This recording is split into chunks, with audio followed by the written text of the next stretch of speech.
Muy bien. Entonces, tercer simulacro grabado, que sería el quinto simulacro oficial. Hemos bajado, hemos bajado bastante respecto al anterior simulacro. Aunque este, según la gente, es más fácil. Para mí me ha resultado más difícil, la verdad. Hemos sacado 74%, hemos bajado casi 13 puntos desde el anterior simulacro. Pero bueno, las sensaciones básicamente han sido que la puntuación es una puntuación decente, no es buena, es una puntuación decente.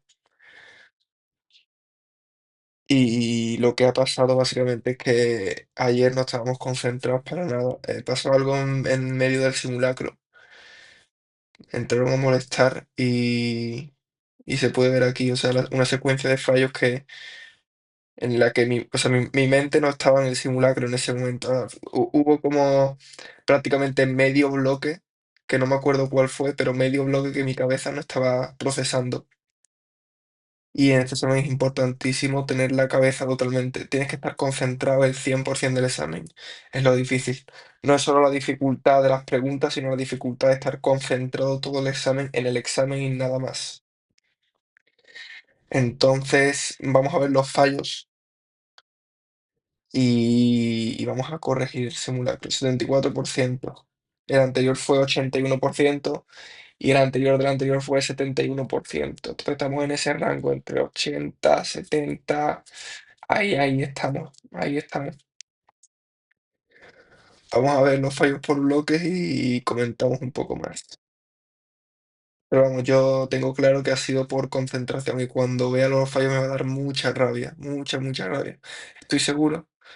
Porque sí, han sido preguntas más difíciles por lo general, para mí, desde mi punto de vista, que el anterior simulacro, pero mi cabeza no estaba donde tenía que estar, o sea, no estaba al nivel de concentración que estaba en el simulacro 2 ni de lejos, vamos. Vamos a ver los fallos por bloques. Entonces, en cuanto al análisis por bloques, confirmamos, ya esto es lo confirmo. La llegada al descanso es donde más preguntas fallo. Se ha repetido en los 5 simulacros, se ve perfectamente en los 3 que he grabado. A partir de las 3 horas, mi cabeza se agota. 2 horas, entre las 2 horas y media, 3 horas y media, mi cabeza se agota. Esa última hora estoy sufriendo y no soy capaz de razonar. Tengo que ser capaz de ser un puto robot en este examen, o sea, seguir el esquema ABCD, pregunta, glance, one-liner, rule in, rule out, todo el examen sin pensar nada más. Tengo que ser un robot durante las 8 horas del examen y tengo que controlar muy bien los descansos para que mi cabeza no se vaya.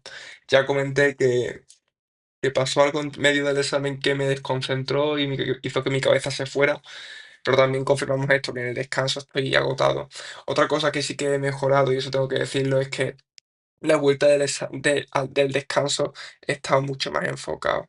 Paré en la pregunta número 140, terminando el tercer bloque, y el cuarto bloque ha salido un poco mejor, la verdad. También es cierto que me ha parecido mucho más fácil. El bloque uno y el bloque 4 me han parecido los más fáciles.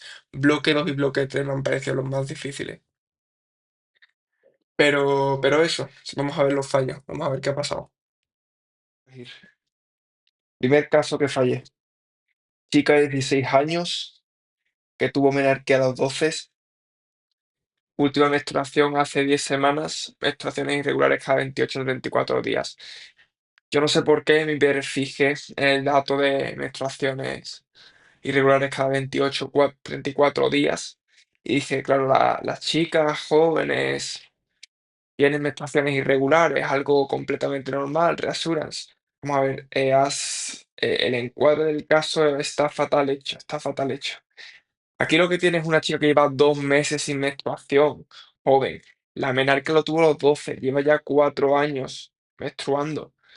Tendrás que descartar que está embarazada, chiquillo. O sea, es que no hay discusión, es facilísimo, está regalado. Se me fue la olla, marqué manejo conservador. Lógicamente hay que descartar que esté embarazada. Es un fallo garrafal. Es un fallo garrafal. Pregunta 6 del examen. para que veas, o sea, no, de no estar pensando bien, de no estar pensando bien. Esto es un caso facilísimo. Chica que lleva 2 meses sin menstruación, descarta que tenga un embarazo, tiene 16 años, que sí que es cierto que puede tener menstruaciones irregulares, pero lleva 2 meses sin menstruación, descarta. Aunque tengas menstruaciones irregulares, tienes que descartar un embarazo, no te cuesta nada. Se me fue la pinza ahí. Vale, este caso sí que me parece más difícil. Ha sido una mezcla, o sea, de momento solamente llevo corrido el primer bloque, pero mezcla de idas de olla y casos más difíciles. Han sido las dos cosas, se han compaginado las dos. Se han compaginado las dos. Vamos a ver, esto tenemos una neumonía en un paciente inmunodeprimido con insuficiencia renal crónica y se ven consolidaciones en lóbulos inferiores y lóbulos medios. Las palabras en neumonía son muy importantes, las buzzwords. Consolidaciones en lóbulos inferiores y lóbulo medio. Y te dan esta broncoscopia, este puto, y claro, yo veo esto y digo, ¿qué es esto? Esto es sangre, no veo nada. O sea, no veía nada. Y digo, joder, ¿qué neumonía puede tener un inmunodeprimido? Pues una aspergilosis, puede tener un Pneumocystis jirovecii. Vamos a ver las opciones. Y veo aquí fármacos de tuberculosis, ketoconazol para nada, entonces descarto fármacos de tuberculosis para qué. Anfotericina B. No, no creo que no hay ninguna neumonía que me suene en un paciente inmunodeprimido que trates con anfotericina B. Si fuese una aspergilosis me pondría borioconazol, te descarto anfotericina B. Pneumocystis jirovecii, pues sí, pues puede ser un Pneumocystis jirovecii. Vale, vamos a ver. Este caso es raro. Para empezar, un fallo grave, o sea, hay un fallo. El fallo de este caso ha sido algo que no sabía y algo que no he razonado bien. Algo que no he razonado bien. Vamos a ver, si tenemos una neumonía por Pneumocystis jirovecii, el patrón no son consolidaciones, es un patrón de ground glass, es un patrón de infiltrados lobares difusos, no consolidaciones concretas. Son infiltrados difusos lobares. Ya fallamos una pregunta hace dos simulacros por no sabernos bien los patrones de neumonía. Pero bueno, aún sabiendo esto. Pues sí que es verdad que cuando vi el caso clínico decía, uy, este patrón no me suena mucho a neumocitis, pero claro, veía los fármacos que nos daban y no me parecía, no tenía ninguna otra infección que fuese compatible en mente con estos fármacos, porque como ya he comentado, si fuese una aspergilosis me daría borioconazol. Claro, es que esto no es una aspergilosis tampoco, es una mucormicosis. Y yo digo, ¿qué? Mucormicosis. Si eso se produce en pacientes con cetoacidosis diabética, diabéticos mal controlados, sí que te da aquí la glucosa alta. Te da aquí la glucosa alta. Y aún así pensé y dije, joder, si fuese una mucormicosis, me estaría dando clínica en senos paranasales. Yo nunca he visto una neumonía por mucormicosis. Y aquí en la respuesta, los de solamente dicen aquí se ven IFAs. ¿Dónde ves tú aquí IFAs?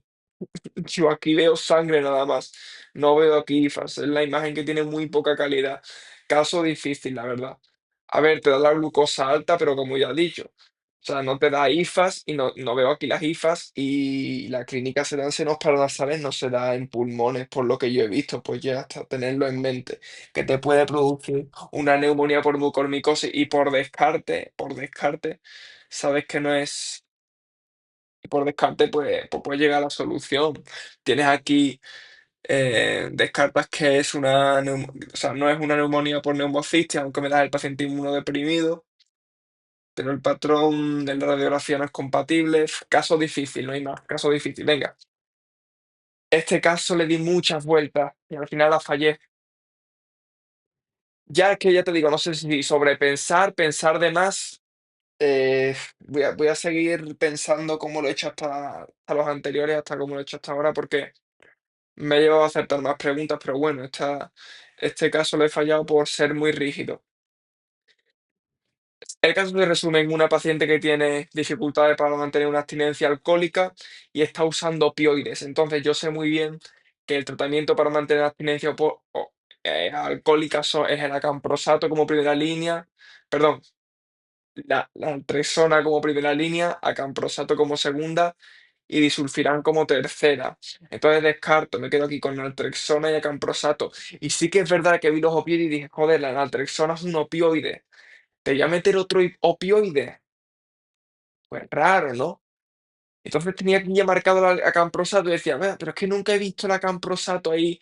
Me tienen que decir que tiene una contraindicación para opioides. Nunca he visto que por usar opioides me contraindiques una naltrexona. Voy a marcar naltrexona porque sí, porque es la primera que es primera línea, no me estás aquí dando nada.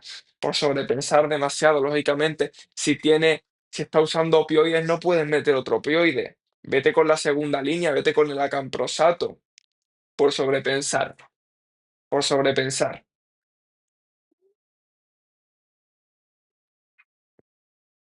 Este caso es de gap, es de no saber bien los efectos adversos de los fármacos. Te da un paciente con enfermedad de Crohn, leucopenia y anemia, ¿ok? Glóbulos blancos bajos y anemia. Entonces veo, ¿qué te puede producir esta clínica? Infección viral, nutricional, no, bacterial. Y me quedaba entre sulfasalacina y prednisona. Y dije, joder, sulfasalacina sí que sabía que es un aminosalicilato que se emplea como primera línea en el tratamiento de la enfermedad de Crohn, pero no me sonaba que te produjese una, una aplasia, un déficit de células inmunitarias. Ni una anemia, nunca lo había leído. Y prednisona sí que decía, joder, pues te puede producir una pérdida de eosinófilos, de linfocitos, de monocitos, sí que te es compatible con, y además tiene enfermedad de Crohn, pues voy a marcar prednisona. Pues no, no. Dos fallos.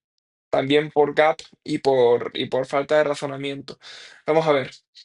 La prednisona te produce, como bien he dicho, una pérdida de eosinófilos, de monocitos, de linfocitos, pero te produce un incremento de neutrófilos, neutrofilia. Y como bien sabemos, los neutrófilos componen la mayor parte de los glóbulos blancos, componen un 40-70% de la serie blanca. Entonces, si te produce una neutrofilia, aunque tengas una eosinopenia o una linfopenia, te va a producir una leucocitosis, no una leucopenia. Te produce una leucocitosis. Eso es un punto. Y el segundo punto es que la sulfasalacina sí que te puede producir una leucopenia. Ya hasta saber eso, por descarte llegas. Simplemente saber que la prednisona te produce una leucocitosis o muchas veces te deja los leucocitos en rango normal, pero leucopenia no es frecuente en el uso de prednisona. Fallo de gap, fallo de gap.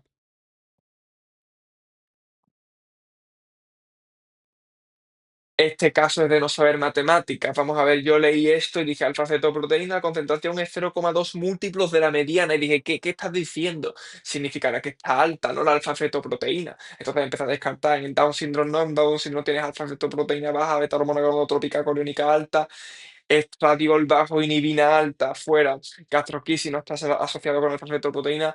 Neural tubal defect, onfalocele me suena más. Vamos a ver, fallo de matemáticas y fallo también de lío aquí, porque vamos a explicarlo. Vamos a ver, aquí tenemos que esto que tienes la alfa-fetoproteína te está diciendo que está baja, 0,2 múltiplos de la mediana significa que está baja. Te intentas liar aquí con un palabreo, será que yo no sé matemáticas o que no sé leer. Bien, o sea, no sé cuál será de las dos, pero bueno, la cosa es que hemos fallado esta pregunta. Alfa-fetoproteína está baja, no está alta. Y como bien he dicho, en Down syndrome está baja. Vale, eso lo sabíamos, pero si no sabemos leer, pues ya está.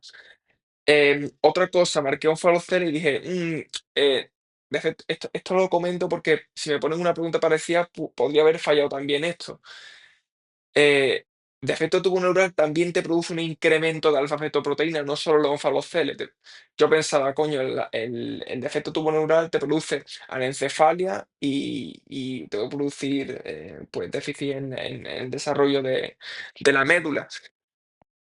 Y eso está asociado con una elevación de la acetilcolinesterasa, sí, elevación de acetilcolinesterasa, elevación del volumen del líquido amniótico, pero también te produce una elevación de la alfa-fetoproteína, eso hay que saberlo también.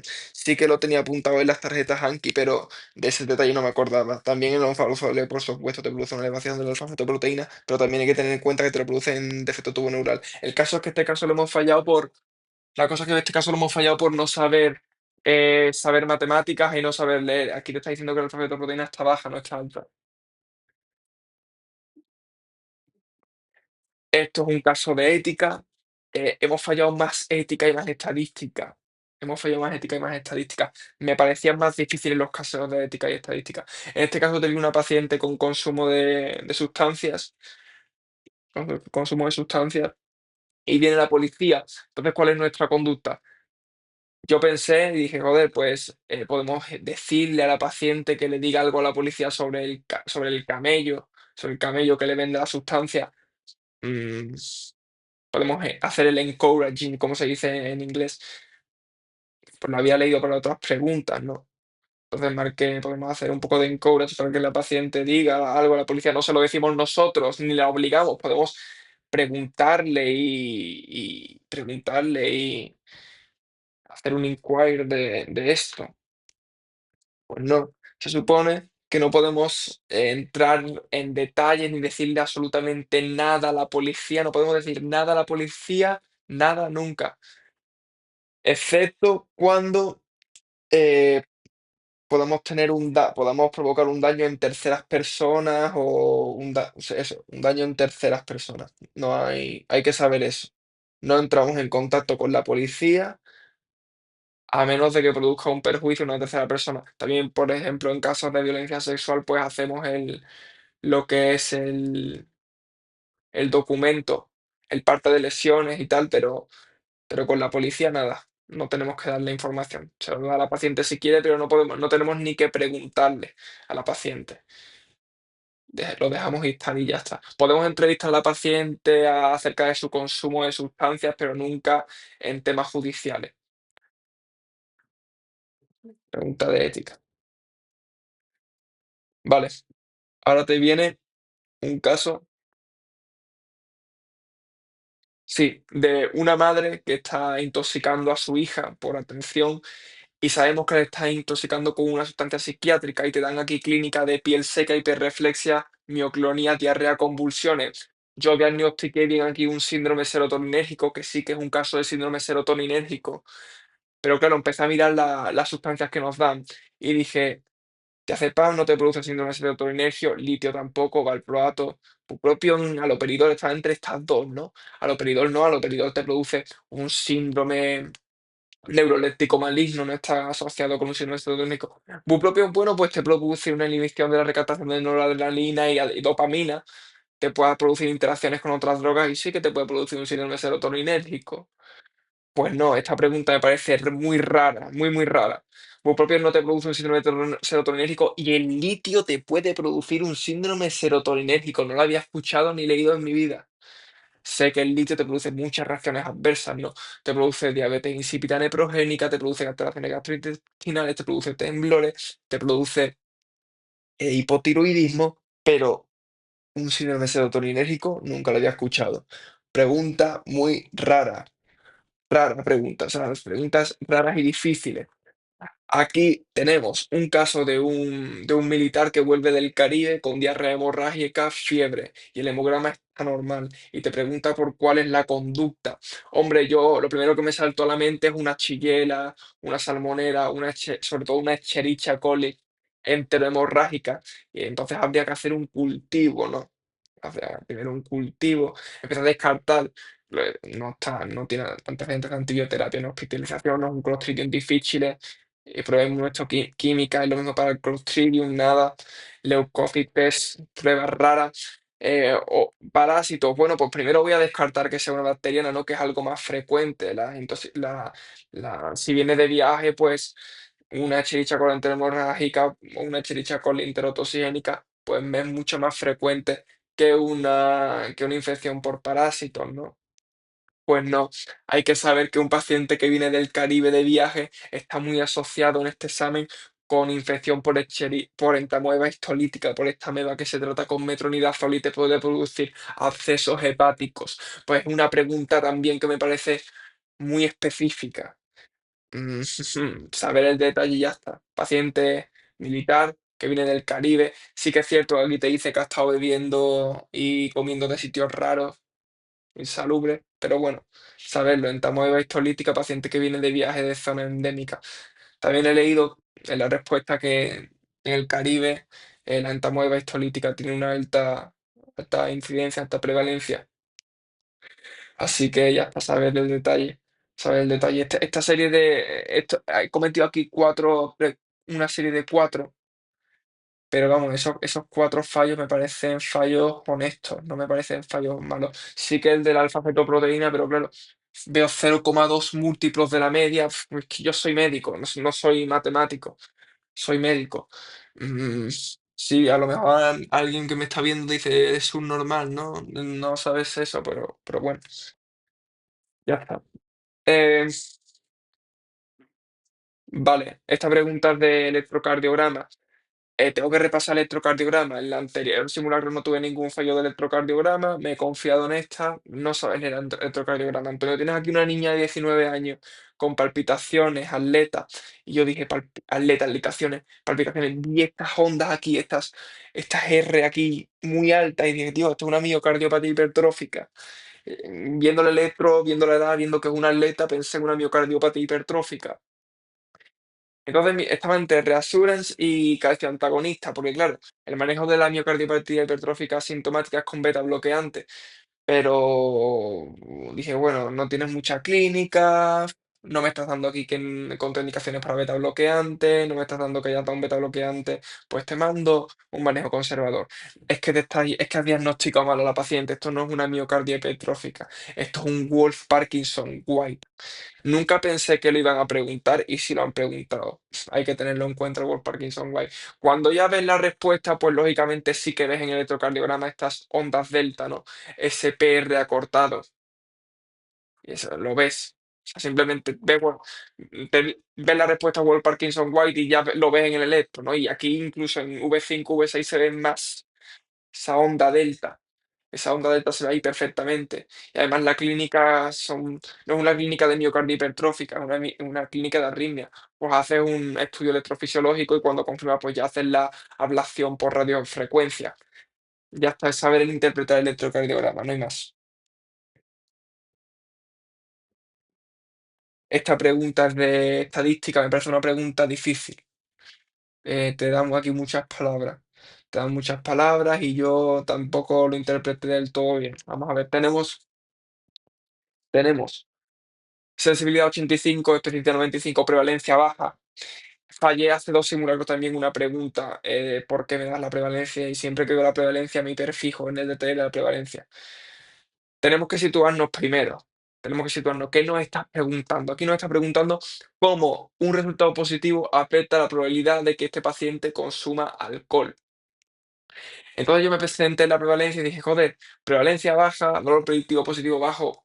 Ya digo, me da mucha rabia porque cometí un fallo muy parecido hace dos simulacros.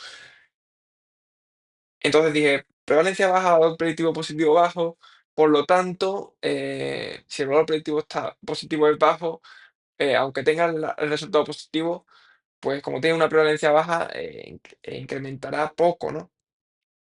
Pues no, porque estás pensando mal, estás pensando mal. No, no te estás preguntando por el valor predictivo positivo, estás preguntando por el likelihood ratio. ¿Qué es likelihood ratio? Es cuánto aumenta la probabilidad de que el paciente sea enfermo si la prueba sale positiva.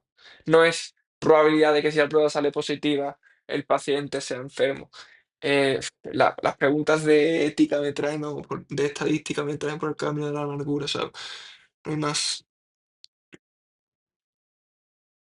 Likelihood ratio. Y lógicamente, si tiene la especificidad alta, hacer la fórmula, ¿no? Que la fórmula del likelihood ratio positivo es sensibilidad a partir de uno menos especificidad, te sale mayor de uno, incrementa bastante la probabilidad. Saber interpretar estas preguntas, saber leer y situarte que te están preguntando. Aquí me he ido por valor predictivo positivo, no te están preguntando por valor predictivo positivo, te están preguntando por likelihood ratio.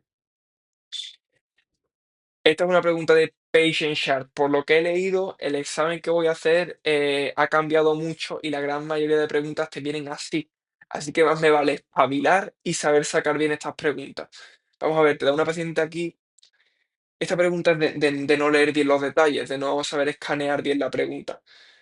Con estos dos datos que te dan aquí, síntomas exacerbados por estar tumbado plano y se alivian al sentarse. Eso es una pericarditis. Eso es una pericarditis, dejas de leer. Tiene aquí un antecedente de infección viral, pero claro, no leí estos dos detalles. Me fui, infección viral, mm, crackles, y dije, uy, esto puede ser una miocardiopatía dilatada. Pero vamos a ver, hijo mío, tienes dos datos aquí. Te está dando la clínica y tienes aquí eh, lo, te da aquí el electrocardiograma que está, el voltaje está bajo y tienes aquí un derrame pericárdico, se ve perfectamente en el ecocardiograma, tío. Esto es un derrame pericárdico. Fallo estúpido, fallo estúpido. Voy a marcarla bien porque es un fallo estúpido, no hay más. No tienes antecedentes de infarto agudo de miocárdico en las últimas 2 semanas. Sarcoidosis tampoco te está dando detalle, tamponamiento cardíaco no, porque no tienes la tríada de Beck ni estás en un contexto agudo. Miocardiopatía dilatada porque no, marqué esta porque no vi bien el derrame pericárdico, ni interpreté bien el electrocardiograma. Tengo que machocar el electrocardiograma, no hay más. Pero esta pregunta la acierto si estoy bien fresco de mente. Pregunta fácil esta, muy, muy fácil, muy fácil. Otra pregunta de ética. Vamos a ver. De no situarme también. Se quiere mejorar un servicio preventivo y se ponen 4 ubicaciones, en cada una hay un líder, un manager y 50 médicos. ¿Cuál es la mejor estrategia? Y yo aquí, la verdad, leí todas las opciones y vi la más rimbombante, más específica y dije, uy, pues esta me suena a mí. Ujú. Hacer auditorías de historias clínicas para mejorar, para... y después dársela a los médicos para que lo analicen. No, no, te está yendo por las ramas. Esto es una pregunta de Plan, Do, Study, Act, Cycle, que es planear, hacer, estudiar y modificar la conducta. Si sabes lo que te están preguntando, sabes cuál es la respuesta en ética. El problema es que no sabía aquí por dónde iban los tiros. Y lógicamente, equipos multidisciplinarios, determinar un plan de acción, es la primera etapa en un plan de study and cycle, en cada vez que se intenta mejorar las dinámicas dentro de un hospital.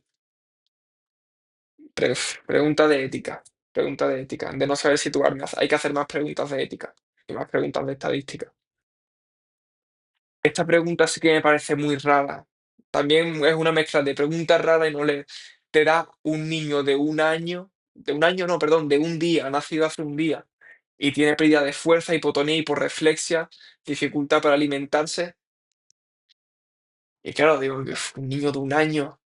Miotónica de Stein, distrofia muscular de Duchenne, nada, no tiene creatinquinasa elevada, perdón, un año no, tiene un día, no he visto casos de distrofia muscular de Duchenne que te lo den con un día de evolución, tampoco he visto casos de distrofia miotónica que te den con un niño con un día, no tienes catarata, no tiene arritmia, no tiene debilidad muscular distal el niño. Estos dos casos no lo he visto en mi vida, pues será una spinal muscular atrophy, será una distrofia muscular congénita. Vamos a ver, sí que es cierto que es raro que te den un caso de un día con una distrofia miotónica de Steiner, es que no lo he visto nunca. Pero está diciendo aquí que no has leído. Esto lo he subrayado después cuando estaba corrigiendo. Analizan a la madre y la madre tiene una pérdida de fuerza de agarre distal. Dificultad para el agarre y para soltar el agarre a nivel distal. Eso es diagnóstico de distrofia miotónica de Steiner. Y es una enfermedad herencia autosómica dominante. Aún así, claro, me das un niño de un día y digo, que no lo he visto nunca. Pero vamos, si hubiese visto este dato, sí que lo hubiese pensado más, pero también lo hubiese dudado, ¿eh? Porque un niño de un día, pues ya tenerlo en cuenta que te lo pueden preguntar también, que lo puede desarrollar un niño recién nacido. Te dan un cardiotopograma. eh, de una mujer que está en primera fase de parto, en fase latente, tiene 2 centímetros de dilatación, no llega a los 6 centímetros todavía. Pero bueno, saltamos al cardiotopograma y vemos que tiene una frecuencia cardíaca fetal entre 150 y 180 con sus aceleraciones. Las contracciones tienen un tono muy débil, no vemos deceleraciones, entonces me voy a ver las opciones. Y aquí estaba entre acidemia y normal. ¿Por qué? Porque yo sé que la frecuencia cardíaca fetal está entre 120 y 160, es solo normal. Pero claro, digo, lleva lleva 6 horas, a lo mejor tiene un poco de acidemia. Si fuese normal me la estaría dando en esta zona, ¿no? Entre 120 y 160 está en el rango alto de la normalidad, está casi en 180, pues me voy a ir a una acidemia, ¿no? Porque puede ser, ¿no? Que el feto esté, por este trabajo prolongado de parto, pues tenga un poco de acidemia, ¿no? Y lógicamente estoy hablando mal, estoy explicándolo mal porque el razonamiento es horrible, ese es el razonamiento que hice en el día del examen. Vamos a ver, la frecuencia cardíaca fetal está entre 120 y 160. Las aceleraciones están lógicamente en un rango más alto porque son aceleraciones, pero tampoco tiene un trabajo prolongado de parto, está dentro de la normalidad. Recordamos que en una primigrávida el- puede durar hasta 20 horas, en multíparas puede durar 14, 16 horas. Entonces está todo dentro del rango de la normalidad, todo es normal, no tiene una acidemia. La acidemia también la veríamos más en contexto de insuficiencia fetoplacentaria o en una fase más activa del parto. Cuando ya esté por encima de los 6 centímetros de dilatación, no lo veríamos en esa fase latente. El cardiotopograma está normal. En este caso diagnostiqué bien una epiglotitis de libros, un niño con, con la barbilla apuntando hacia el frente y hacia arriba, con babeo, que es drooling, looking forward, eh, hipoxemia. Entonces, claro, dije, coño, esto es una epiglotitis, voy a ver las opciones, broncoscopia, TAC, laringoscopia indirecta, llevar a sala de operaciones. Y digo, vamos a ver, en este paciente con epiglotitis, ¿cuál es el manejo? Intubación, ceftriaxona y corticoides. Yo no veo aquí intubación, ni ceftriaxona, ni corticoide, veo aquí laringoscopia indirecta, pero hay que hacer una laringoscopia directa. Podemos hacer una radiografía de cuello rápida para ver ese signo de estenosis supraglótica, ese thumb sign, el signo del pulgar, pues lo hacemos, ¿no? Vamos a hacerlo. Vamos a ver, llevar a la sala de urgencias tienes que llevarlo a la sala de quirófano porque no vas a intubar a un niño de año y medio, tienes que sedarlo antes de intubar, entonces tienes que llevarlo a sala de quirófano y en sala de quirófano ya lo intubas con anestesia. El caso es urgente. Te pasa siempre lo mismo, siempre que no ves la respuesta ideal escoges una respuesta que también hay que hacer, escoges una opción que también hay que hacer, pero no es lo más urgente. Te pasó lo mismo en el simulacro anterior con el caso de la riña y otro caso más también en el anterior del anterior. Vete a la opción que sea más similar a lo que hay que hacer. A lo que hay que hacer, vete a lo más urgente. Y en este caso hay que intubar. Y no vas a intubarlo en urgencia, tienes que sedar al niño, es muy pequeño. Llévalo a quirófano y lo intubas ahí. Lógicamente, una pilotitis es el signo del pulgar, pero no es lo más urgente hacer ahora mismo.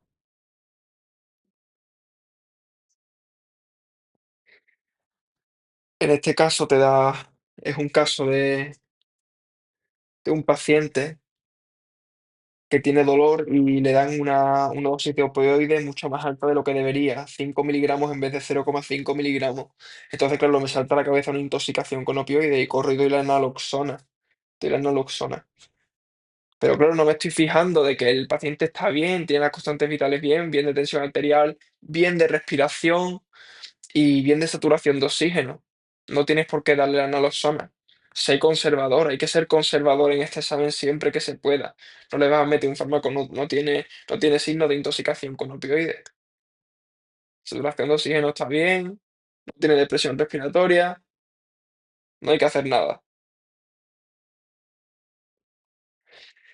Aquí tengo un gap muy grande de interpretación en manejo de pancitopenia y yo creo que me he pegado un buen rato revisando este caso y comprendiendo cuál es el manejo apropiado en este tipo de casos. Vamos a ver. Este caso es una pancitopenia secundaria a quimioterapia y te da toda la serie bajas. Te da el hematocrito bajo, te da los leucocitos bajos, te da los neutrófilos bajos, te da las plaquetas bajas, te da todo bajo. Y te pregunta cuál es el siguiente paso en el manejo. ¿De acuerdo? Yo me sonaba, y aquí empecé a razonar mal en el examen. Me sonaba que el manejo de pacientes con pancitopenia es hacer una biopsia para ver el origen. Pero claro, Antonio, ¿qué biopsia vas a hacer aquí? ¿Qué biopsia vas a hacer aquí si ya sabes que la biopsia es para ver cuál puede ser el origen de esa pancitopenia? El origen de la pancitopenia ya lo sabes, es secundario a quimioterapia. La médula está deprimida por esa quimioterapia. Entonces, yo, perdona, en el examen no marqué biopsia, en el examen marqué dar plaquetas. ¿Por qué? Porque pensé, primero tengo que hacer una biopsia, que es incorrecto, ¿no? Pero pensé, primero tengo que hacer una biopsia. Pero claro, las plaquetas están bajas.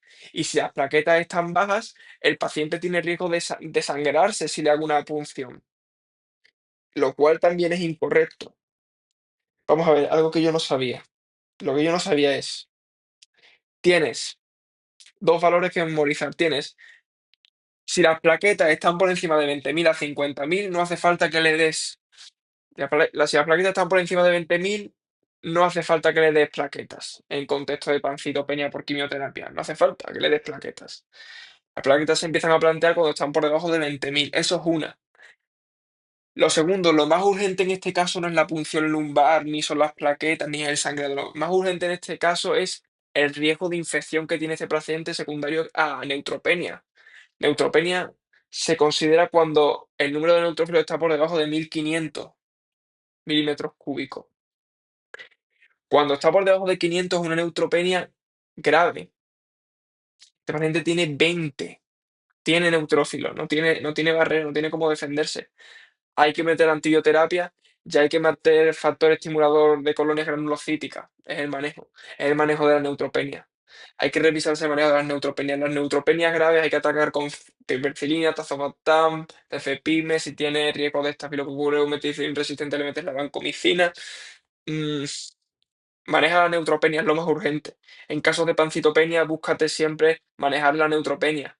Si te dan neutrófilos bien y las plaquetas por debajo de 20.000, pues ya planteame meterle plaquetas, pero hasta entonces nada. O sea, este caso está fatal encuadrado, pero porque hemos hecho pocos casos de esto, de hematología. Machácate estos casos de. Fallé uno en el frigo, en uno de los primeros simulacros que hice y no grabé, también parecía a manejo de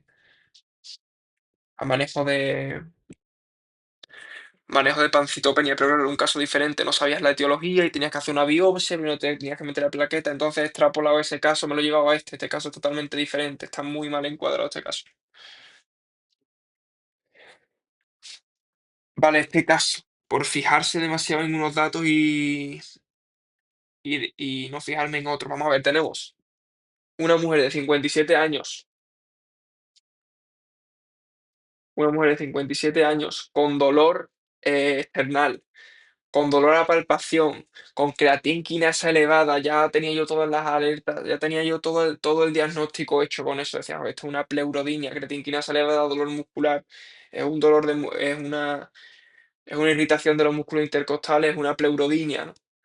Y me fui directamente, marqué acute muscular strain, que me suena eso a que se han jodido los músculos intercostales. Vamos a ver, es que si me das la creatinquinasa y me das ese dolor muscular, pues yo pienso directamente en una pleurodinia, pero es que, claro, te lo hacen para liarte. Este caso está hecho para que falles.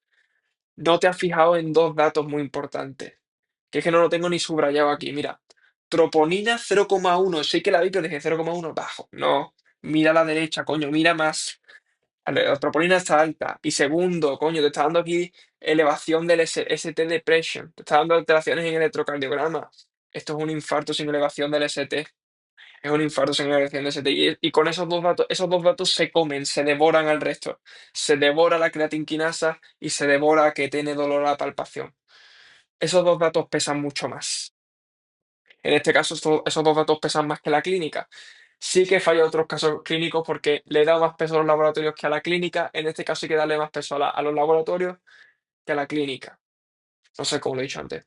En otros casos clínicos he dado más peso a los laboratorios que a la clínica y he fallado porque había que darle más peso a la clínica que a los laboratorios. En este caso es al revés. Hay que darle más peso a los laboratorios que a la clínica porque una elevación del ST es más sugestiva. O sea, cambios en el electrocardiograma con alteraciones del ST y la troponina elevada son mucho más sugestivos de isquemia miocárdica que de una pleurodinia, y además es mucho más urgente y mucho más severo.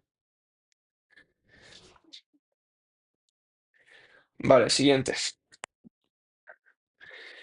Este caso lo diagnostiqué muy bien. Es un paciente con infección por Clostridium difficile y te ponen aquí una radiografía de abdomen, se ve el megacolon, se ve el colon muy dilatado. Entonces dije, vale, esto es un megacolon tóxico. Te pregunto, ¿cuál de los siguientes es la causa de este megacolon tóxico? Entonces empecé a descartar obesidad, omeprazol, que tendrá que ver, neuropatía diabética, que tendrá que ver. Y estaba entre loperamida y amoxicilina clavulánica. Y dije, vamos a ver, la infección por Clostridium difficile está asociada con uso de antibioterapia previa, ingreso previo, pacientes ancianos, pacientes inmunodeprimidos. Loperamida, un opioide, pues los opioides te producen una pérdida de la motilidad intestinal, pero en contexto de Clostridium difficile, pues me suena un poco más a que tiene que ver con pauta de antibióticos, ¿no? Pues no, hijo mío, no. Vamos a ver. Esto es algo que hay que saber. Lo vi en su momento hace año y medio cuando estudié digestivo en la carrera, pero no lo he vuelto a ver en preparación de este examen. Vamos a ver, tenemos que saber que en pacientes que tienen megacolon, sea cual sea la etiología, por enfermedad inflamatoria intestinal, por colitis ulcerosa, por Clostridium difficile, hay que saber que no podemos dar antiperistálticos ni podemos dar opioides. No podemos darlos, porque estos exacerban más el riesgo de sepsis, preparación y megacolon tóxico. Hay que saber eso. Poco más. Quitar la fosfatina carbolánico, pues lo que hay que hacer, ¿no? Pues ya la infección se curó y pues lo que había que hacer. Sí que está asociado con uso de antibioterapia, pero es que hay que saber que no puedes dar opioides ni antiperistálticos, hay que saberlo. Esta pregunta es fácil si lo sabes, si sabes el dato. Ya está.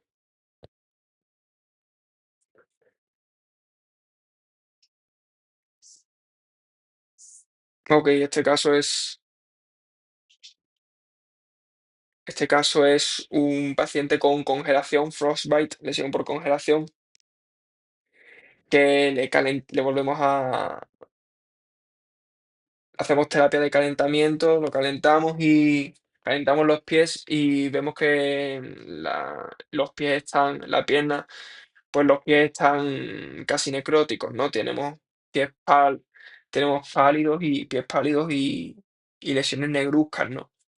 Entonces yo sí que había leído en otro caso clínico que el manejo de estas lesiones es conservado, o sea, no es conservado, simplemente hay que esperar a que pasen los días y pasen las semanas para poder tener un diagnóstico definitivo. No se puede hacer un diagnóstico a las 24 y 48 horas, hay que esperar unas semanas para ver cuál puede ser el diagnóstico definitivo. Entonces busqué esa opción entre las respuestas, ¿no? Entonces me fui,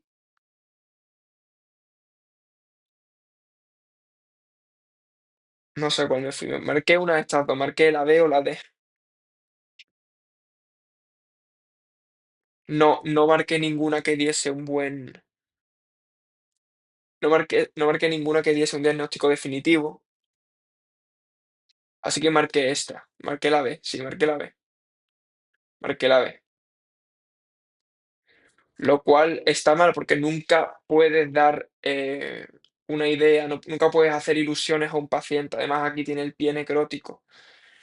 Dije, good recovery is likely. Puede recuperar, que se mejore es probable. No, no puedes decir nunca eso a un paciente, no. Si no tienes el diagnóstico claro. Hay que esperar, hay que esperar. La lesión no puede determinarse todavía. Es la respuesta más correcta. Es por fallo de no estar atento, de no razonar bien en el examen. Aquí tienes un caso de no recordar bien los soplos. Vamos a ver. Sí que es cierto que es raro, ¿no? Porque te da un paciente que tiene una endocarditis, claramente. Tiene fiebre, tiene un soplo y tiene hemorragias ungiales, lo cual es diagnóstico de endocarditis en este examen. Y te da un soplo high pitch decrescendo diastolic murmur en left intercostal space. Eso es claro, es un soplo, te lo está gritando, de insuficiencia aórtica. Es un soplo, hay que saberlo. O sea, con este dato y estas opciones te vas y marcas insuficiencia aórtica directamente. Es que no sé, no sé. Sí que es cierto que un IV drug user, pues no estoy acostumbrado a verlo en pacientes. que esa, o sea, no estoy acostumbrado a ver pacientes con insuficiencia aórtica en el contexto de endocarditis asociada a drogas. No estoy acostumbrado. Se suelen ver valvulopatías en corazón derecho, una estenosis tricuspidia, pues me suena más, ¿sabes? Pero claro, aquí no te da la opción de estenosis tricuspidia. Yo creo que marqué mitral stenosis, me fue la olla, pero eso está incorrecto. Mitral stenosis te dan un opening snap with diastolic rumble, no te dan high pitch decrescendo. Esto es de saber los soplos, de repasarse cómo te describen el soplo. Saberse los soplos, este es de gap de conocimiento, de no recordar, que sí que lo he visto muchas veces, pero se me fue la olla. Es un soplo de insuficiencia aórtica. Es fácil esta pregunta, es muy fácil. Vale, esta pregunta es de no saber interpretar bien los intervalos de confianza. Aquí sí que una cosa que tenía clara y es cierta es que si el summary, que es el resumen del metaanálisis, si el intervalo de confianza atraviesa uno, no es estadísticamente significativo. Ok, eso está bien. Entonces me fui a la respuesta y vi aquí, es estadísticamente significativo, llegando a una conclusión, todas estas respuestas mueren, ¿no? Y esta entre la D y la E. ¿Hay el mismo riesgo o el resultado puede estar alterado por algo aleatorio, ¿no? Entonces, hay algo que hay que saber en esto y es que en un metaanálisis nunca, nunca, nunca, o por lo menos en este examen, puedes concluir que el resultado es el mismo. Nunca. O no es estadísticamente significativo o es estadísticamente significativo. Y si no es estadísticamente significativo, la respuesta más correcta es esta. Que el resultado puede estar alterado por un efecto aleatorio. ¿Vale? Saber esto para la siguiente. Saber esto para el siguiente. Porque en mi examen va a caer una pregunta parecida de análisis de metaanálisis, estoy seguro. Estoy seguro. Este fallo es de no leer bien, de no leer bien, de ir rápido, de no razonar. Vamos a ver. Esto es una incontinencia de urgencia de libro, ¿ok? La diagnostiqué bien. Huge to boy, no llega a tiempo al baño, pérdida de orina, es una incontinencia de urgencia, perfecto. ¿Cuál es el manejo de la incontinencia de urgencia? Oxibutina, solifenacinas, fesoterodina, esos tres fármacos, ¿no? Entonces corrí y dije, venga, oxibutina. Eso está muy bien, que es una incontinencia de urgencia, tiene toda la pinta, pero primero, antes de dar un fármaco, descarta que no tenga una infección de tracto urinario, Antonio. Siempre descarta primero. Si llego a leer esta opción, si llego a leer, es que no la leí y me fui corriendo a por la oxibutina, lo vi, lo marqué rápidamente. Si ves esa opción, si llego a ver la opción F, la marco. Pero eso es fallo de no estar atento, de no estar enchufado en el examen. Como ya he explicado el protocolo, es miro la respuesta, miro la pregunta, me hago el contexto. Contexto de la pregunta, incontinencias. Muy bien. Es una incontinencia de urgencia. Tengo el diagnóstico, muy bien, hice ese paso. Me falló el último paso de estar enchufado en el examen, de hacer el análisis robotizado que hay que hacer para acertar todas las preguntas. Porque si yo soy capaz de hacer ese análisis en todas las preguntas, acierto todas las preguntas. Que es miro respuesta, descarto, mira respuesta, descarto. En este caso, acierto, pero sigo mirando, sigo respuesta, descarto, sigo respuesta, descarto, sigo respuesta, descarto. Uy, urianálisis, que puede ser una I, un acierto. Es de estar enchufado en el examen, Antonio, es que no hay más. Es de estar puto enchufado.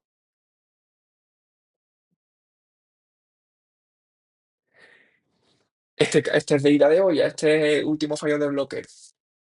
Un paciente con traumatismo torácico, con sonido respiratorio disminuido, se ve un derrame pleural.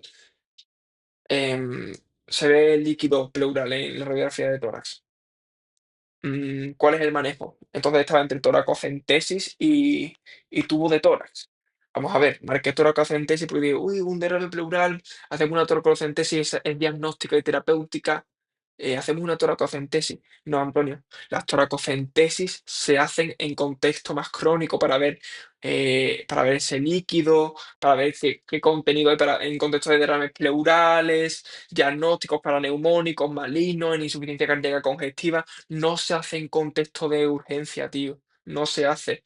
Metes un tubo de tórax, tanto en derram, tanto en hemotórax, que esto tiene toda la pinta de ser un hemotórax, tiene el pulso elevado, tiene taquicardia, la tensión arterial un poco baja, tiene toda la pinta de un hemotórax.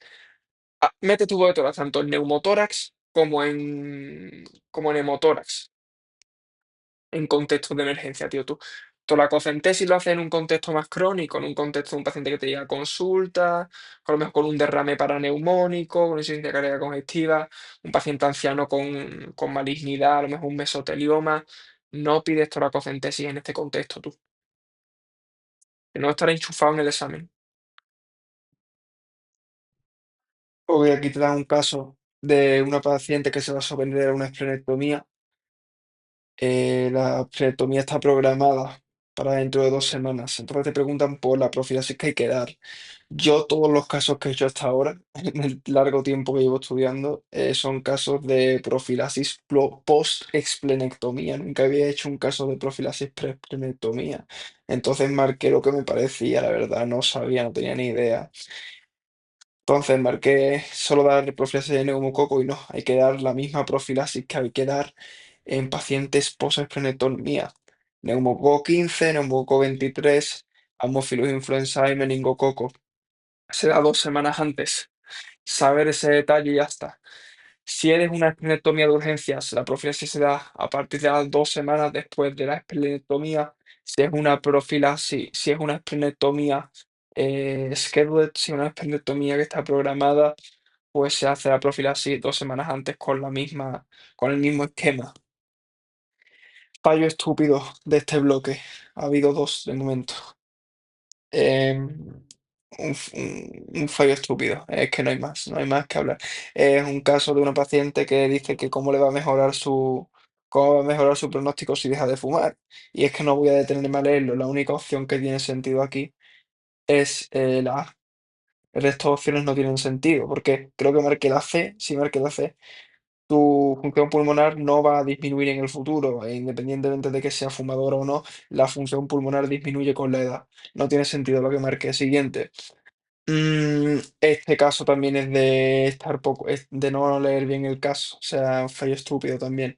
En la imagen se ven estos puntos rojos que la verdad no tenía muy claro lo que eran, pero vamos, se ven puntos rojos, así, una mujer de 38 años, no se ven muy preocupantes, la verdad.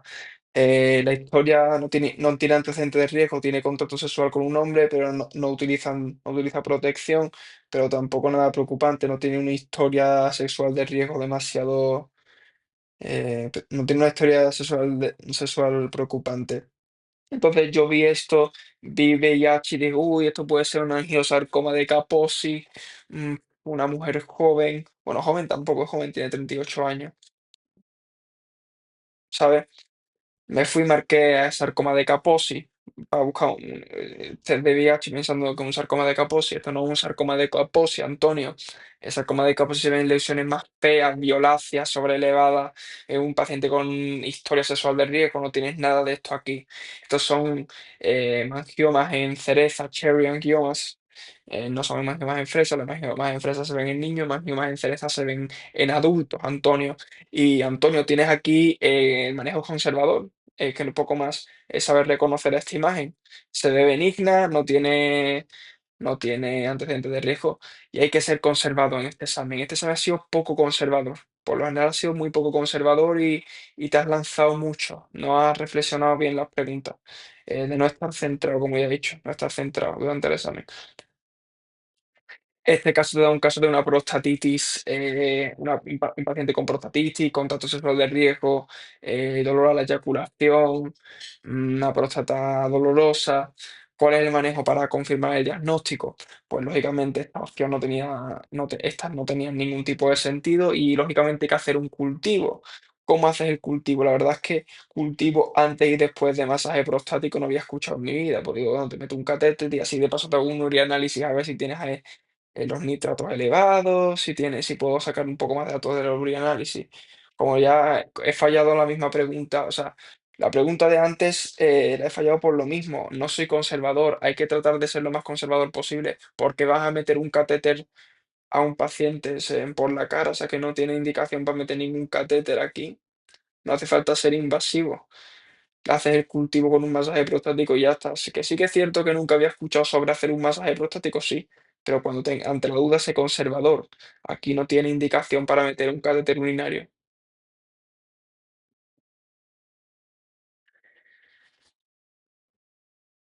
Esto también es un fallo estúpido. No sé por qué lo fallé. Una paciente que tiene eh, no quiere resucitación, tiene una condición subyacente súper grave. Y la familia solicita ECMO. ¿Cuál es la respuesta más adecuada? ECMO está contraindicada porque tiene hemoptisis, eso no es una contraindicación. ESMO no va a cambiar el pronóstico de este paciente o el resultado o la esperanza de este paciente, ¿vale? The family should not be demonstrated the advanced medical treatment plans. Eso es cierto, pero no es el principal motivo. La paciente es muy vieja para ESMO, tiene 37 años. Paciente el Living Will no previene el uso de ESMO porque la paciente no está en parada cardiorrespiratoria, la única opción compatible y la única opción lógica es la B. Fallo estúpido, fallo estúpido.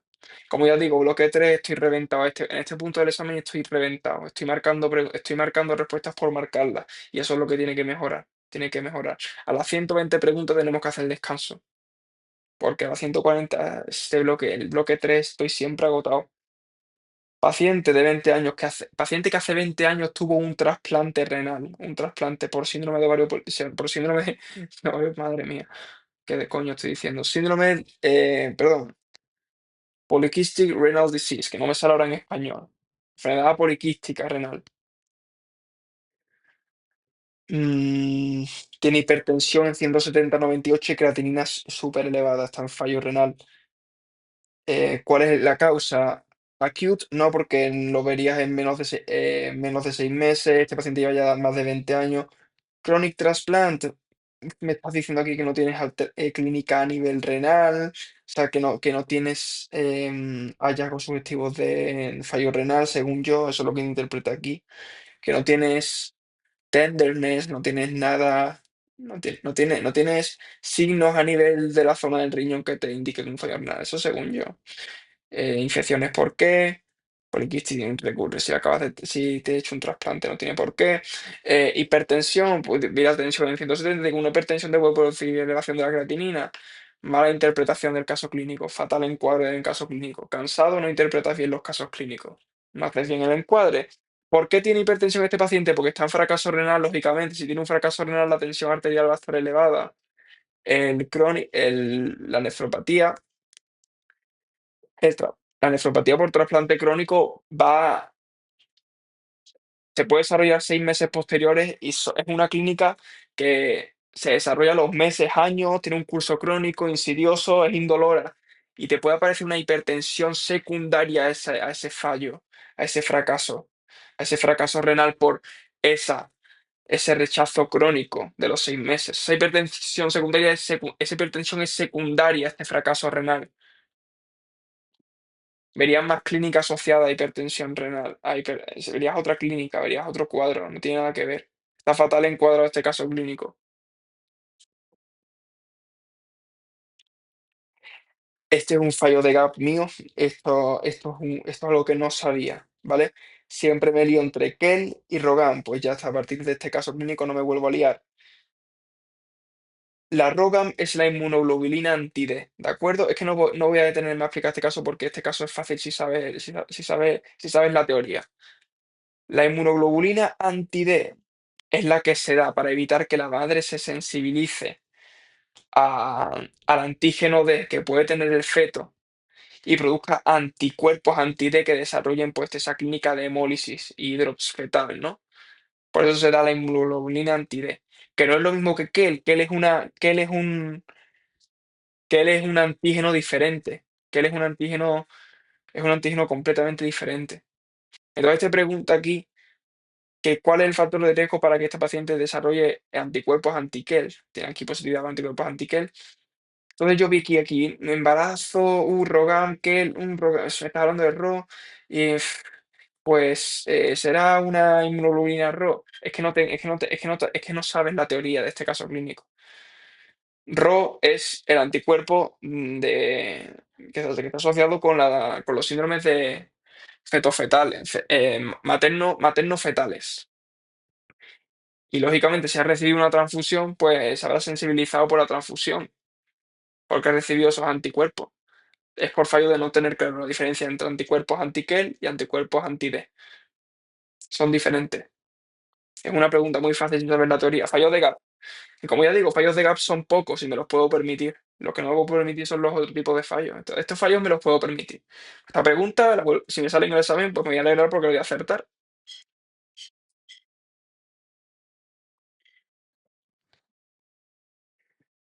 Y esta pregunta también de no estar enfocado en el examen. Tienes aquí una paciente que la han encontrado confundida, alterada, con una temperatura exterior excesivamente elevada, 41 grados, está por encima de 40 grados su temperatura, tiene caída de constantes vitales, tiene una postura decorticada, es decir, manifestaciones neurológicas, y tiene piel seca. Entonces yo veo todo esto y dije, no sé en qué momento pensé, dije, "Mm, síndrome neuroléptico maligno, combativa, si la encontró en su casa sola, tiene alteración de las constantes vitales, tiene fiebre". Yo interpreté este dato de corticación como rigidez, pues le meto un dantroleno. No, vamos a ver, esto no es un síndrome neuroléptico maligno, es un heat stroke. Te la está dando todo el caso clínico, es facilísimo. La temperatura exterior está elevada, tiene temperatura por encima de 40 grados, tiene constantes vitales alteradas, tiene síntomas neurológicos, tiene postura decorticada, es mucho más sugestivo de heat stroke que de síndrome neuroléptico maligno. También es cierto que a lo mejor se me llegó a pasar por la cabeza, pero no veía ninguna opción aquí compatible, porque el heat stroke le tienes que meter fluidos intravenosos, sí, le tienes que meter fluidos intravenosos, pero primero tienes que enfriar el cuerpo de la paciente. Tienes que enfriar el cuerpo. Enfriamiento y ya después le metes la fluido intravenoso. De no estar centrado. Muy bien, entonces aquí nos dan un caso de Gardnerella vaginalis clarísimo. Lo tenía claro cuando vi el caso. Descarga Grace, descarga grisácea, maloliente, es una Gardnerella. Eso lo tenemos claro. Claro, nunca me había parado a pensar si la Gardnerella es una bacteria o es un parásito o un protozoo. Siempre había pensado que es un protozoo. Aquí te están diciendo que ves bacteria, pero bueno, pasé bastante, marqué protozoo. Nada, hay que saber que Gardnerella es una bacteria. Es algo bastante básico, bastante sencillo, pero que nunca había parado a pensar. Las tres infecciones vaginales más a ir para este examen son Gardnerella, Tricomona y Cándida. Gardnerella tricomona te produce un pH por encima de 4,5 las dos. Cándida es la que te produce el pH por debajo de 4,5. Se trata con metronidazol, tanto Gardnerella como tricomona. Cándida hay que darle el fluconazol oral. Gap de conocimiento muy sencillo esta pregunta. Este caso se me parece bastante raro. Eh, Raro no, o sea, de tampoco saber. Te dan un caso de una fibrilación auricular, sobrecarga de corazón derecho, y te describen un soplo sistólico con un diastolic rumble. Yo esta descripción la había visto siempre en ventricular septal defect, en comunicación interventricular. Me fui directamente y marqué comunicación interventricular. Claro, iba muy rápido, no me paré a pensar. Fibrilación auricular, sobrecarga de ventrículo derecho son sugestivos de estenosis mitral. Además, te da un paciente con 32 años. Si fuese una comunicación interventricular, no tendría esta presentación. No, no, no cuadra nada en un paciente de 32 años. Fibrilación auricular, sobrecarga de ventrículo derecho son más sugestivas de una estenosis mitral. Aquí el diagnóstico que te ofrece es una estenosis mitral secundaria a una fiebre reumática. No te da clínica de fiebre reumática, no te describe antecedentes de infección, sí, por estreptococo. Pero bueno, por descarte llegas a ello. Comunicación interventricular no pega nada en este caso clínico, aunque también te dé esta descripción, te pueda dar esta descripción. Fallos de no leer, fallo estúpido. Esta es por falta de randomización, por falta de análisis de intención de tratar. El análisis por intención de tratar lo que intenta preservar es la randomización y la aleatoriedad del estudio. Lo hacemos básicamente analizando tanto los casos que se han sometido, tanto los casos que han terminado el estudio, tanto los pacientes que han terminado el estudio como los pacientes que no lo han hecho.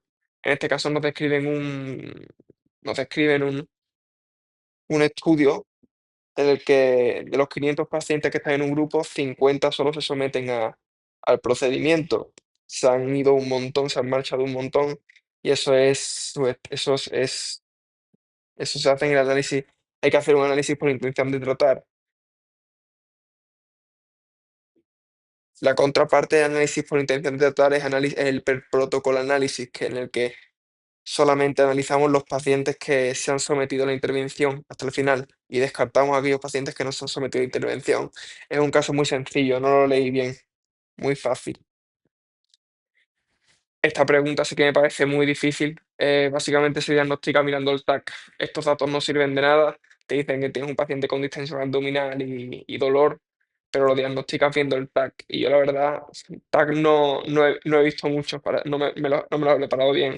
Aquí tienes el target sign, que es el signo de Diana, que si me escribes que es un target sign, pues sí que sé que es una intutuspección, pero no sé interpretarlo en un TAC. Me dabas antecedentes de obstrucción intestinal, perdón, me dabas antecedentes de cirugía en cavidad abdominal, entonces por descarte seleccioné Small Bowel Adhesions,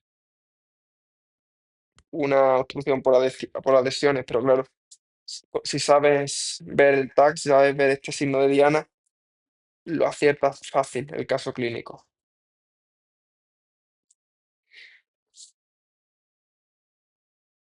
Este caso también es de no fijarme bien, te da una paciente que tiene bulimia y tiene y abuso de laxantes. Entonces yo me fui corriendo y dije, uy, bulimia, alcalosis hipoclorémica, hipopotasémica. Vamos a ver, en bulimia puedes tener hipopotasemia por dos mecanismos, por vómito y por uso de laxantes y diuréticos. En el caso de que sea por uso de laxantes y diuréticos, como en este caso, tenemos una acidosis hipopotasémica, no tenemos una alcalosis. La alcalosis hipoclorémica y hipopotasémica se produce en pacientes que vomitan, pierden cloro, y al perder cloro se produce esa alcalosis. En pacientes con abuso de diuréticos el mecanismo es diferente, tenemos una acidosis hipopotasémica.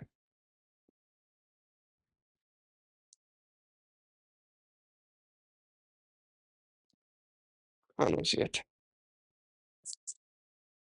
Vale, este caso clínico es que me parece muy rebuscado, muy rebuscado.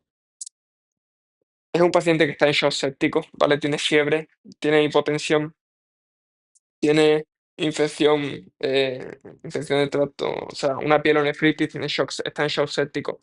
Y te preguntan cuál es la mejor medida inicial para evitar el fracaso renal en este paciente.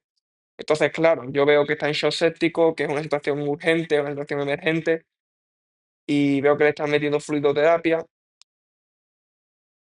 Entonces empecé a descartar, ¿no? Medir esto de que no servirá, así que el PVC está elevado, pero no nos sirve en este contexto. Bicarbonato, ¿para qué? No me está dando datos de acidosis extrema y no es lo más urgente. Medir plasma, medir glucosa, pues no es lo más urgente en este caso, no es lo más urgente. Tenemos un paciente en shock séptico, se nos está muriendo. Pipercilina, tazobactam, quitarlo. Low dose dopamine. Hombre, pues primero irías por una vasopresina, ¿no? Primero meterías una, meterías vasopresina para elevar la tensión arterial. Tampoco tiene la tensión arterial tan baja. Pues quitamos un fármaco, ¿no? Porque en estos exámenes siempre quitar el fármaco es la opción correcta. Pues no, aquí te dicen que te tienes que parar a medir los niveles de aminoglicósido, que sí, que ya sé que los aminoglicósidos son extremadamente nefrotóxicos, pero lógicamente si el paciente está en shock séptico no te vas a parar a medir, a medir los niveles de aminoglicósido. Tendrás que revertir esa situación, ¿no? Tendrás que revertir ese shock séptico. Aquí los amigos del examen nos dicen que no, que ya estás tratando el shock séptico al meter fluidoterapia, entonces, si ya lo estoy tratando, me despreocupo y lo más importante es medir los niveles de aminoglicósido que son muy nefrotóxicos para quitarlos. Pregunta muy rara y muy rebuscada. Las opciones son raras y por descarte sí que puedes llegar. Quitar hipercineata azobactán, según ellos, pues no están no, la hipercineata azobactán te produce una nefritis intersticial aguda, pero no está tan relacionado con el fracaso renal agudo como los aminoglicósidos, que sí que es cierto, que sí que lo sabía, pero pararte a medir unos niveles en vez de hacer algo por el paciente, es lo que quieren ellos que marques. Esto también me parece rarísima, porque te están describiendo un caso que sí, que ya estoy viendo el eritema crónico migratorio aquí. O sea, esto es enfermedad de Lyme, sí, está muy bien. Pero si me estás describiendo un paciente que tiene febrícula, que tiene una rodilla edematosa, febrícula, hombre, pues me paro primero a descartar una artritis séptica, que es muy grave, ¿no? Si tiene dolor en la rodilla, me estás diciendo que tiene dolor en la rodilla, que sí, que ya sé que puede ser una enfermedad de Lyme, pero además, si fuese Lyme, me darías, pues meterle ya la doxiciclina del tirón, ¿no? Entonces marqué ir a la rodilla para descartar una artritis séptica. No, aquí los amigos dicen que si te dan un eritema crónico migratorio, eso ya es sugestivo, es diagnóstico de Lyme y que no te rayes por la artritis séptica y le haces y le piden los niveles de anticuerpos contra la borrelia, contra la enfermedad de Lyme. Pues nada, saber eso, que si te dan un eritema crónico migratorio, despreocúpate de la artritis séptica y vete a tratar la enfermedad y vete a buscar la enfermedad de Lyme. Y este caso también es de ida de olla. Te da un paciente con Marfan, dolor que te irradia hacia la espalda, dolor severo, hipotensión. Esto es una disección de aorta de libro. Pero claro, vi aquí dullness to percussion on the left. Uy, un hemotórax. Entonces voy a descartar. ¿Para qué? ¿Para qué? ¿Para qué? Fuera, fuera. Entonces, entre tac, tac, de TAC de tórax o chest tube o toracotomy o tubo de tórax. Se me fue la olla, marqué tubo de tórax. Vamos a ver, esto es una disección de aorta. El paciente tiene la tensión arterial baja, pero no está del todo inestable. Le pueden mandar un TAC para confirmar esa disección de aorta. Y esa dullness to percussion será por un hemotórax secundario a la extravasación que se está produciendo por esa disección de aorta. Primero diagnostica esa disección de aorta y trátala y ya con eso solucionas el resto. De no estar concentrado, de no estar concentrado.